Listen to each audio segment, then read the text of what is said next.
So the whole idea around managing your finances, it really comes down to just one thing. How do you get the most out of your money? And I think that while in theory most people would agree with that statement, actually like wading in and putting together a plan for yourself to manage that money, it feels like a lot. Budgeting, saving, investing, paying down debt, it all feels really stressful. But in this video, what I wanted to do is to help break that down step by step. How do you do this one thing at a time? And I'm gonna give you guys a high-level overview of how to do that.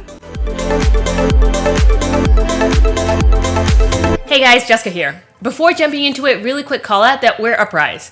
We're a VC-backed fintech company that is building the best financial plan experience in the world. One number, 1.5 million.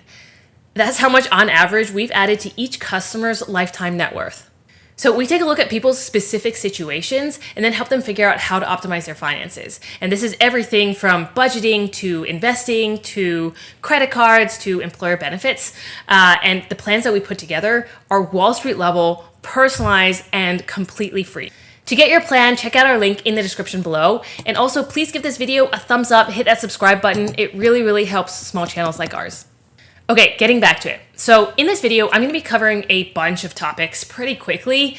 So I'd like to ask you guys something in advance, which is if there's a particular topic that you have more questions about or you just wanna learn more about it, please leave us a comment. I promise I will do my best to respond to every single one or even make another video in response if it requires more detailed explanation. All right, let's jump into it. So the way I wanna start off is to show you guys this slide, which is a slide that we've shown to a bunch of customers. And at a high level, this is how I think about managing finances. It's super straightforward. I think about finances like a waterfall. You want to be working on filling up the buckets at the top first before working on the buckets that are lower down. And if you do this, you would already be way ahead of so many people. So in this video, I'm going to be covering the top 3 buckets, but I wanted to call out that if the lower buckets are more relevant for your specific situation, definitely check out the other videos in our channel. We've done videos about pretty much every bucket, multiple videos. Okay, so the first one is credit. Credit impacts so much. It impacts your ability to get a loan, which I think a lot of people know about, but then also things like getting a cell phone plan, getting an insurance policy. It impacts so much of day-to-day life. This is why it goes at the top of the list. To build credit, the best way is still to get a credit card. I know getting credit cards, a lot of people have different opinions about it, but it's the best way that I know, the easiest way, the fastest way to build credit. And it's okay to start small. The 2 things that you have to keep in mind here, one is always pay your balance in full on time every single month before that due date. The second thing is to try to keep the total amount that you spend on the card less than 30% of the total credit limit that they give you. The next thing after that is paying off debt, specifically high interest debt. So this is debt where the interest rate is in the double digits. And paying off debt is so important, both in terms of, paying less in interest and fees over a lifetime, but I think it also gives a lot of flexibility and freedom in your finances. And also one thing that's really important that very few people talk about is also in terms of your mental health. So you have to be really deliberate about paying down debt. And the way I recommend doing this is to take a look at all of the credit cards and loans that you want to pay off. Start first with just one, the one that has the highest interest rate. Keep all of the other payments on the minimum payment required and just pay off that one first. Then move down, after you pay that off, move down to the next highest interest rate, then the next one and the next one until you pay it all off. Okay, the next bucket is emergency fund. I get a lot of questions about, hey, should I build up my emergency fund first or should I pay down debt first? I feel pretty strongly that emergency fund comes after paying down high interest debt. We did a separate video about emergency funds. You can check out that video up here. But basically what you're doing is you're putting aside cash savings that you don't plan to touch much. And this is for, one-off things that happen. So emergencies, like the name says, but also one-off things like you need a one-time extra month of deposit for rent, you need to pay taxes during tax season, etc. And the right amount to keep in terms of the cash is roughly 3 to 6 months of your monthly expenses. That's how much you should be keeping. The other thing I'd say about this is that you should open up a separate account or should have a separate account for this money. So This should be separate from your day-to-day cash, right? The day-to-day cash, like paying bills and like buying groceries and stuff like that, that goes in your checking account. That's all, happening from your checking account. This money that you don't plan to touch a lot, that goes into a separate savings account, a high-yield savings account. And this allows you to earn more interest on that cash, and also just really helps to keep things separate and keep things in separate buckets. So these are the 3 areas to start.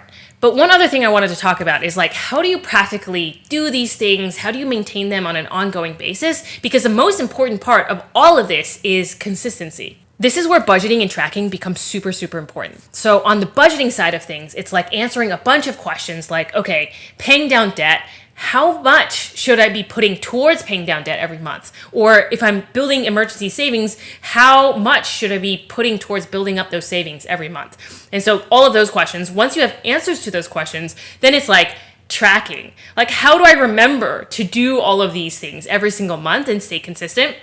And even better, if you can put that stuff on autopilot so that you can stay consistent, but also go back to living your life. By the way, I wanted to mention, this is why Uprise exists. It's to get people like personalized answers to all of those questions, like helping you figure out like exactly a personalized budget to be following every month. And then practically speaking, how do you like stick to that?